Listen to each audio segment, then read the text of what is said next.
Hello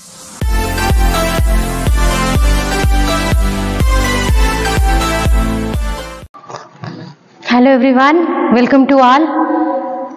मैं Priyanka Dwivedi LN classes में आप सभी का स्वागत करती हूँ।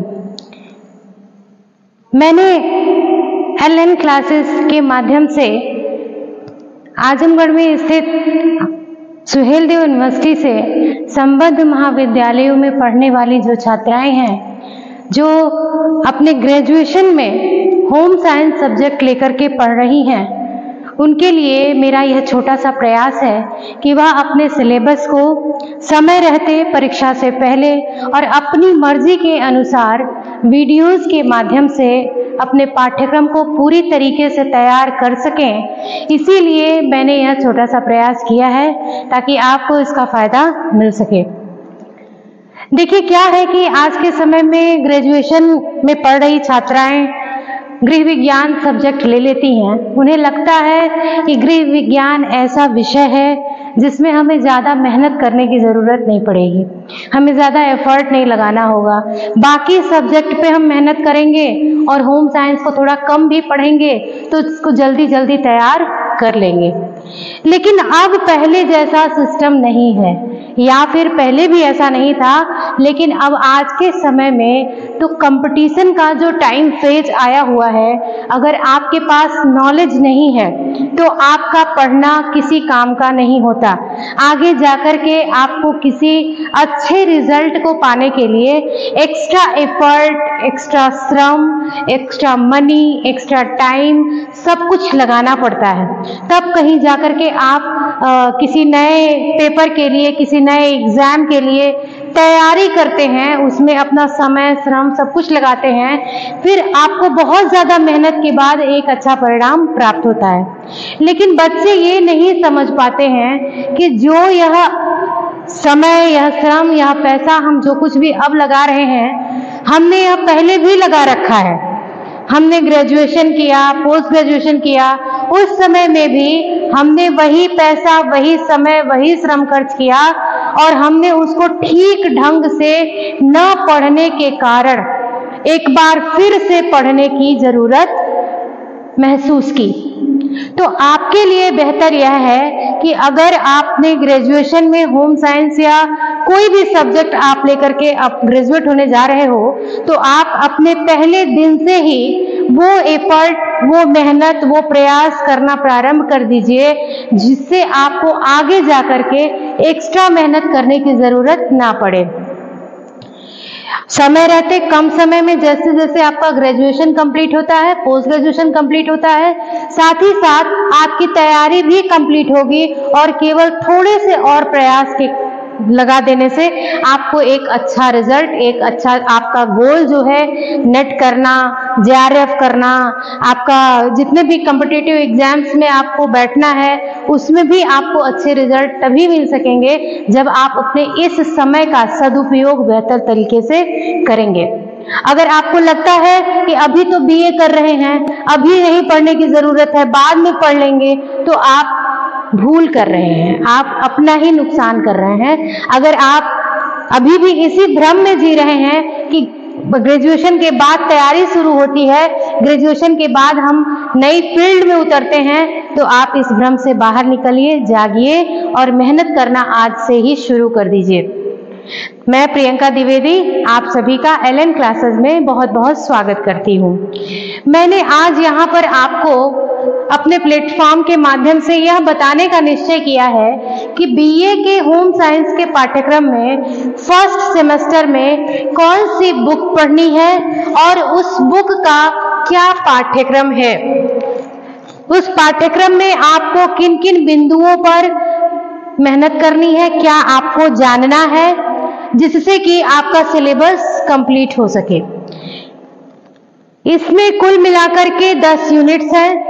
इन यूनिट्स में फर्स्ट यूनिट में आपको पारंपरिक गृह विज्ञान एवं वर्तमान युग में उसकी क्या प्रासंगिकता है, उसके विषय में जानना है। भाई, आज के समय में हम होम साइंस क्यों पढ़ रहे हैं? आप लोग भी सोच रही होंगी कि हम होम साइंस पढ़ रहे हैं, होम साइंस तो ग्रेजुएशन में वैसे ही ले लिए। खासकर जो रूरल एरियाज से, जो ग्रामीण क्षेत्रों से लड़कियां आती हैं, उन्हें लगता है कि बीए करना है तो होम साइंस तो हर हाल में हमें ले लेना है, क्योंकि वो तो इजी सब्जेक्ट है, उससे तो हम पास हो ही जाएंगे। लेकिन बेटा ऐसा नहीं होता है। आपको क्या करना है, कोई भी सब्जेक्ट पढ़ने से पहले हमें उसकी जरूरत क्यों है, क्यों पढ़ना है, उससे हमें क्या मिलेगा, ये सब भी सोचिए, ये सब भी समझिए। जैसा कि गृह विज्ञान के संबंध में मैं आज आपको बताने जा रही हूं कि आप गृह विज्ञान क्यों पढ़ रही हैं, आपने गृह विज्ञान को क्यों चुना और यह आगे जाकर के आपकी किस प्रकार मदद करेगा। देखिए, सबसे पहली बात, गृह विज्ञान घर का विज्ञान है। लड़कियां आगे चलकर गृहिणी बनती हैं। अपने पूरे परिवार का ध्यान रखना, उनकी सुख सुविधा, सुरक्षा, सेहत, हर बात की जिम्मेदारी लड़कियों की यानी कि गृहिणी की हो जाती है। तो अगर गृहिणी के पास अपने गृह के व्यवस्थापन से संबंधित जानकारी उपलब्ध नहीं है, वह उसके बारे में कुछ भी नहीं जानती है, तो उसका जो है कार्य उसके लिए बहुत कठिन हो जाता है। अब आजकल तो देखिए, लड़कियों की शादी होती है, वो अपने परिवार में जाती हैं, शादी से पहले उन्होंने कभी किचन में जाकर के 2 रोटी नहीं सेकी और उसको वो अच्छा समझते हैं कि हम किचन में नहीं जाते हैं, मेरी मम्मी हमें काम करने को नहीं बोलती है। लेकिन यह आपकी मम्मी या आप अच्छा नहीं कर रहे हो, आप खुद के लिए एक नेगेटिव, एक माइनस पॉइंट क्रिएट कर रहे हो, क्योंकि आगे जाने के बाद आपको ही अपनी जिम्मेदारी, अपने परिवार की जिम्मेदारी लेकर के चलना है और आपको सब कुछ आना चाहिए, या फिर आपको सब कुछ आता है। संसार या समाज यही समझता है कि जो लड़की दुल्हन बन करके या एक गृहिणी के रूप में अपने पति के घर में आई है, उसको सब कुछ आता है, वह सब कार्यों में निपुण है और वह अपने परिवार को एक व्यवस्थित ढंग से लेकर के आगे चलेगी। तो ऐसी सोच तो हम भी रखते हैं कि हमारे घर में भाभी आए, चाची आए, कोई भी आए तो वह पूरी जिम्मेदारी के साथ अपना काम करे। तो हमें भी क्या करना है, हमें लड़कियों को भी हर छोटी छोटी चीजों को सीख करके और उसे अपने जीवन में उतारना चाहिए, ताकि कभी भी आवश्यकता पड़ने पर वह कमजोर साबित न हो। आप मेरी बातों को अन्यथा न लें, या आगे जाने के बाद आपके काम आने वाली हैं। और जब आज हो सकता है आपको लगेगा कि यह बेकार की बात है, लेकिन यही वास्तविकता है।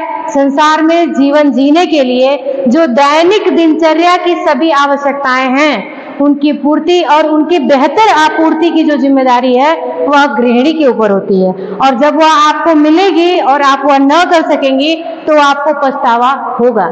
इसलिए समय रहते आप अपनी जिम्मेदारियों के लिए खुद को तैयार करना शुरू करिए, जिसमें कौन आपकी मदद करेगा, आपके परिवार के लोग आपकी मदद करेंगे, साथ ही साथ आपका सब्जेक्ट, आपका होम साइंस सब्जेक्ट आपकी विशेष मदद करने वाला है।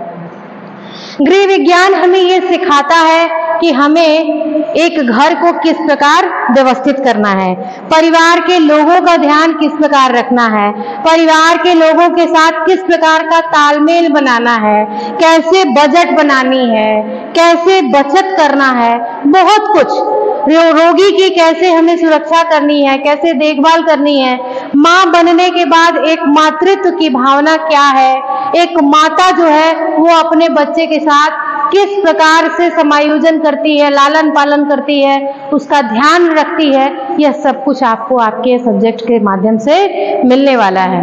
तो देखिए, सबसे फर्स्ट यूनिट में आपको यह पढ़ना है कि पारंपरिक गृह विज्ञान और वर्तमान युग में उस पारंपरिक गृह विज्ञान और आज के समय के डेवलप्ड होम साइंस में क्या रिलेशन है और यह हमारे लिए कितना यूजफुल है। Second point in first unit is भारतीय गृह वैज्ञानिकों द्वारा किया गया योगदान। आप सभी को पता है कि हमारे समाज में जो भी शोध होता है, कुछ नया आता है, तो उसके लिए हमारे समाज के साथ साथ हमारे समाज के कुछ विशेष वर्ग के लोग जो अच्छी बुद्धि वाले हैं या जो बहुत ही आप कह सकते हैं कि जिनको अनुभव अधिक है, वह अपने विचारों को प्रकट करते हैं और समस्या का समाधान देते हैं। वैसे ही हमारे जो भारतीय गृह वैज्ञानिक हैं, इन लोगों ने भी अपना योगदान दिया और गृह को, घर को, परिवार को, समाज को कैसे चलाना है, उसमें अपने अपने मतानुसार अपना योगदान दिया, जिसमें हमें किसको किसको पढ़ना है? M Swaminathan, C B. Gopalan, S K. De, Rabindranath Tagore, इन लोगों को हमें आपके सिलेबस में पढ़ना है, आपको पढ़ना है। सेकंड यूनिट बहुत इंपॉर्टेंट है, क्योंकि ये आपके लाइफ यानी कि हमारे जीवन की जो सबसे महत्वपूर्ण यूनिट आप कह सकते हैं आपके सिलेबस की, क्योंकि यह आपके बायोलॉजिकल फैक्टर से रिलेट करती है।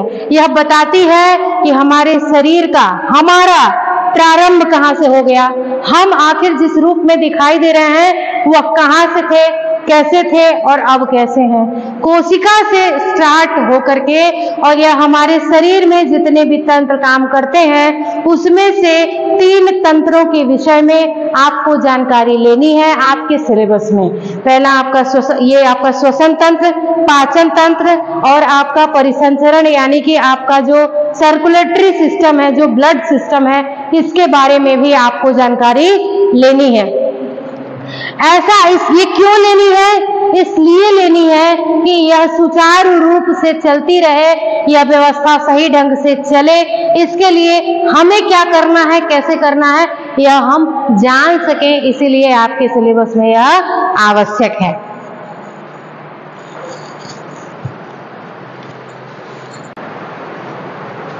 थर्ड यूनिट में आपको खाद्य एवं पोषण से संबंधित जानकारी लेनी है। खाद्य क्या होता है और पोषण क्या होता है? खाद्य का अर्थ होता है कि जो कुछ भी हम भोजन के रूप में ग्रहण करते हैं या जो कुछ भी भोजन के रूप में ग्रहण करने योग्य होता है, वह हमारे खाद्य के रूप में जाना जाता है। और जो भी हम खाते हैं उनसे हमें कुछ पोषण प्राप्त होता है, यानी कि जो भी हमारा शरीर ग्रहण करता है उससे हमें कुछ न कुछ पोषण के रूप में प्राप्त होता है। अब पोषण के रूप में क्या प्राप्त होता है? आप लोगों ने तो इंटर में पढ़ा भी होगा, जानते भी होंगे, सुना भी होगा कि कुछ पोषक पदार्थ होते हैं जो गिनती में 6 हैं, जैसे प्रोटीन, विटामिन, कार्बोहाइड्रेट, वसा, खनिज लवण, जल। ये 6 पोषक तत्व हैं जो हमारे भोजन से हमें प्राप्त होते हैं और वही हमारे शरीर को स्वीकार भी होते हैं। उसके अलावा अगर कुछ भी हम ऐसा खा लेते हैं जिसमें हमें पोषक पदार्थ नहीं प्राप्त होते हैं, तो उसे हमारा शरीर स्वीकार नहीं करता है, बल्कि बदले में हमारे शरीर के अंदर उसके खाने से कोई न कोई बीमारी, कोई परेशानी उपस्थित होने लगती है, हमें दिखाई देने लगती है। यानी कि हम जो भी भोजन ग्रहण करते हैं, जो भी खाते हैं, वह हमारा क्या है? खाद्य है, और जो उनसे हमें प्राप्त होता है वह हमारा पोषक तत्वों के रूप में हमारा पोषण करता है, यानी कि हमारा ध्यान रखता है, हमारे शरीर को स्वस्थ रखता है, हमारे कार्यों को सुचारू रूप से चलाने में अपना योगदान देता है। अब इस यूनिट में आपको जानना है कि भोजन क्या होता है, भोजन का मतलब क्या है। भोजन का मतलब यानी मैंने अभी आपको बताया कि जो भी हम खाते हैं, जो हमारे लिए खाने के योग्य है और जिसे हमारा शरीर पचाता है, अवशोषित करता है और उसे अपने उपयोग में धारण करता है, वही हमारा क्या है? भोजन है। अब भोजन का वर्गीकरण, भोजन कितने प्रकार का होता है, किन किन आधारों पर भोजन का वर्गीकरण किया जाता है, यह भी हम पढ़ेंगे। जैसे हम कहते हैं कि भोजन के कुछ हमारे नियामक कार्य होते हैं, सुरक्षात्मक जिसे कहते हैं। भोजन का कुछ शारीरिक कार्य होता है, यानी कि हमारे शरीर में वृद्धि एवं विकास का कार्य करता है। कुछ जो है हमारा शरीर बिल्कुल जो टूट फूट मरम्मत का कार्य होता है। तो शरीर में विभिन्न प्रकार के कार्य होते रहते हैं, तो वह भी किसके द्वारा पूरे किए जाते हैं? हमारे इन पोषक पदार्थों के द्वारा, इस भोजन से मिलने वाले पोषक पदार्थों के द्वारा पूरे किए जाते हैं। और भोजन के कार्य कौन कौन से हैं वह भी हम आगे चल करके आपके सिलेबस में पढ़ेंगे। पोषण क्या है, पोषण की अवधारणा क्या है? देखिए, भोजन एक अलग बात है और पोषण एक अलग बात है। हम कहते हैं ना कि हम आज के समय में जो हमारा शुद्ध शाकाहारी देसी एवं सादा भोजन है उसको प्राथमिकता देना कम कर दिए हैं। जैसे कि छोटे छोटे बच्चों को देखिए, बच्चे क्या करते हैं, बच्चे कहेंगे कि हमें फास्ट फूड की तरफ ज्यादा उनका अट्रैक्शन है, चाउमीन खाना है, बर्गर खाना है, ये आपका जितने नूडल्स खाने हैं, मैगी खानी है, पास्ता खाना है, तमाम जितने भी फास्ट फूड्स हैं, ब्रेड्स हैं, चॉकलेट्स हैं, इसकी तरफ उनका अट्रैक्शन ज्यादा बढ़ रहा है। लेकिन क्या उनसे मिलने वाले जो तत्व है वह उनके पोषण में सहायता करते हैं? नहीं, वो उनके शरीर को हेल्थ प्रोटेक्शन नहीं देते हैं, बल्कि क्या करते हैं, उनके शरीर में किसी भी चीज की जो अधिकता है, जैसे फैट की अधिकता या मैदे से मिलने वाला जो आप देखिए जो नुकसानदायक या हानिकारक जो तत्व हैं उनका शरीर में प्रवेश होता है, तो वह शरीर को स्वस्थ नहीं रखते हैं, बल्कि क्या करते हैं, और उनको बीमारियों से ग्रसित करते हैं। तो भोजन तो है, ऐसा नहीं कि फास्ट फूड भोजन की श्रेणी में नहीं आता है, लेकिन वह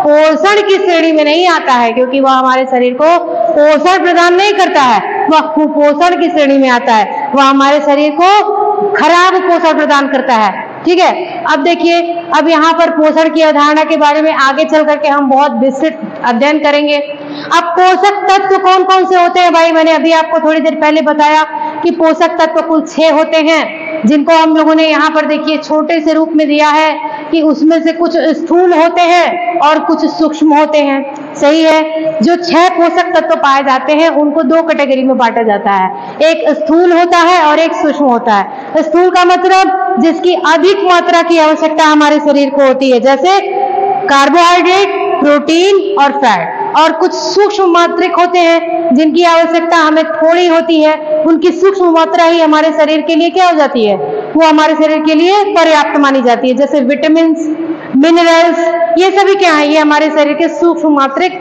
पोषक तत्वों की श्रेणी में आते हैं। आगे चल के कि वो हमें कहाँ कहाँ से प्राप्त होते हैं, कौन सा पोषक तत्व हमें किस स्रोत से प्राप्त होता है, उसकी कमी हो जाने पर हमें कौन कौन से रोग हो जाते हैं, कौन सी बीमारियां हो जाती हैं, ये सभी हम आपके इस यूनिट 3 में पढ़ेंगे। जो भोजन से संबंधित ये सभी तथ्य आपके आते हैं। चौथे नंबर की जो यूनिट आपकी है वो आती, अब तो यहाँ आपको पता चल गया कि भोजन क्या है, भोजन में कौन कौन से पोषक तत्व है, वो हमारे लिए कितने जरूरी हैं। ये तो भाई बेसिक जानकारी हो गई। अब ये आपको मिलते किसके द्वारा हैं, आपकी थाली में परोसे गए भोजन के माध्यम से। आपकी थाली में जो भोजन परोसे गए हैं वह आपकी थाली तक या आपके समक्ष कैसे आए, पकने के बाद आए। अब उन भोजन को किन किन विधियों से पकाया जाता है, जैसे आप आटे को तो कच्चा खा नहीं सकते हैं, चावल को कच्चा खा नहीं सकते हैं, ठीक है, कुछ फ्रूट्स एंड वेजिटेबल्स हैं जिनको कच्चा खाया जा सकता है, लेकिन सभी खाद्य पदार्थों को कच्ची स्थिति में नहीं खाया जाता। तो खाद्य पदार्थों को एडिबल, डाइजेस्टिबल बनाने के लिए क्या किया जाता है, ये भोज्य पदार्थों को पकाया जाता है, उनमें मिर्च मसाले वगैरह मिला करके उनको खाने के योग्य बनाया जाता है। तो उनकी कौन कौन सी विधियां हैं और पकाने से क्या लाभ होता है, क्या नुकसान होता है, ये सभी हम लोग इस यूनिट में जानेंगे। खाना बनाते समय पोषक तत्वों का संरक्षण हम कैसे करेंगे, जैसे हम भोजन बनाते हैं, हमने सब्जियां बनाने के लिए सोचा, तो हम क्या करें कि सब्जी को साफ करते समय, उसके छिलके उतारते समय ऐसी कौन सी टेक्निक को यूज करें कि उसमें पाया जाने वाला पोषक तत्व क्या हो, वो विनष्ट न हो, हम उसको बचा करके और उसके कम से कम जो उसका नुकसान है वो कम से कम हो और अधिक से अधिक पोषक तत्व हमारी थाली तक पहुंचे, उसके कौन कौन से तरीके होंगे वो भी हम पढ़ेंगे। अब देखिए, कुछ अनाजों का अंकुरण किया जाता है, जैसे आपका चना, सोयाबीन, मूंगफली, मूंग, इन सभी को भिगा करके और इसमें जब अंकुरण हो जाता है तो उसकी जो फूड वैल्यू है वो बढ़ जाती है। तो उसको कौन कौन से अनाज को हम कैसे अंकुरण दे करके उनको खा सकते हैं, उससे हमें क्या प्राप्त होता है, ये सब हम आपको इस यूनिट में बताएंगे। किण्वन क्या है, खाद्य पदार्थों का आपसी तालमेल क्या होता है, किस भोज्य पदार्थ के साथ क्या खाना चाहिए, क्या नहीं खाना चाहिए, ये सारी चीजें हम इस वाले यूनिट में पढ़ेंगे।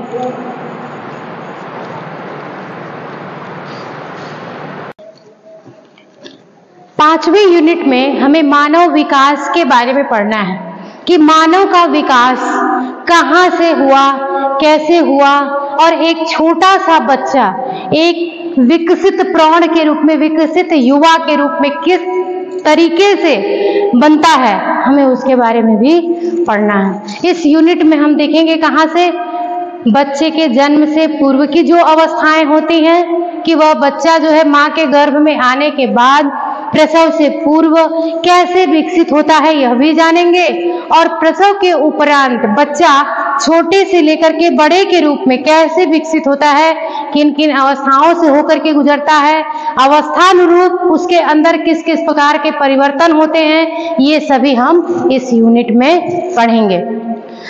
छठवीं यूनिट आपकी प्रसव पूर्व विकास एवं प्रसव प्रक्रिया से संबद्ध है, यानी कि एक छोटा सा बच्चा जब अपने माँ के गर्भ में भ्रूण के रूप में उपस्थित होता है तो वह किस प्रकार विकसित होता है, कौन कौन सी चीजें उसको प्रभावित करती हैं, माता का भोजन, माता की प्रक्रियाएं, माता की मानसिक स्थिति, उसके आसपास का वातावरण, ये सारी चीजें, दवाएं, समय समय पर उसका चेकअप, ये सब किस तरीके से एक बच्चे के विकास को प्रभावित करता है, ये सब हम इस यूनिट में देखेंगे। और फिर हम देखेंगे कि प्रसव कितने प्रकार के होते हैं, प्रसव कैसे होता है, आखिर एक बच्चे को किस प्रकार से जन्म मिलता है, जन्म के बाद उसे किस किस प्रकार का समायोजन करना पड़ता है, तुरंत प्रसव के तुरंत बाद बच्चे की देखभाल किस प्रकार से होती है, ये सब हम आपको इस यूनिट में पढ़ाएंगे।